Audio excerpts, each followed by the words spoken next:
இவங்க 3 பேரும் கார்ல போறப்போ பைக்ல வந்த ஒருத்த மேல இடிச்சிடுறான். அவனுக்கும் அடி, அவன் பைக்குக்கும் அடி.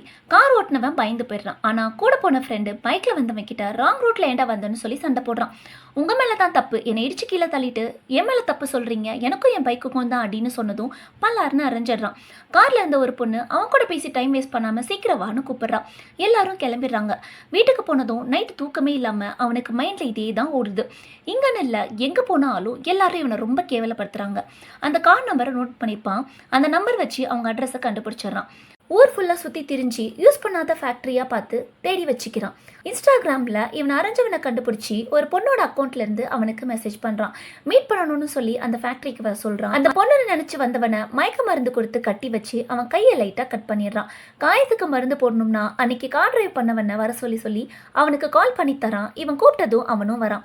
பாட்டில் வச்சு அவன் மண்டையை உடைச்சிடறான். ஆனால் கூடவே அந்த பொண்ணும் வந்திருக்கா.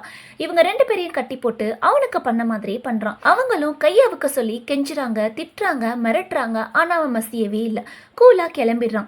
கிளம்புனவனை தைரியம் இருந்தா சண்டைக்கு வரான்னு கூப்பிட்டதும் திரும்பி வரான். சண்டை போட இல்ல, அங்க இருந்த ஒரு பாட்டிலை ஓபன் பண்ணி அதை அவங்க 3 பேர் முன்னாடியும் ஊத்துறான். சாரின்னு கெஞ்சுறாங்க. நேத்து சொல்லியிருக்கணும் இந்த சாரின்னு சொல்லிட்டு, உங்களை நான் ஒன்றும் பண்ண மாட்டேன், ஆக்சுவலி எனக்கு இதுதான் ஃபர்ஸ்ட் டைம், அதான் என்ன பண்றதுன்னு தெரியாம ரேண்டமா பண்றேன். இது ஒன்றும் இல்லை, தேன் தான். கொஞ்ச நேரத்துல இந்த தேனுக்கும் உங்க உடம்புல இருக்க காயத்துக்கும் இங்க இருக்க எறும்பெல்லாம் தேடி வரும். சாவி இங்க தான் வச்சிருக்கேன், கொஞ்சம் தப்பிச்சுக்கோங்கன்னு சொல்லிட்டு கிளம்பிடுறான்.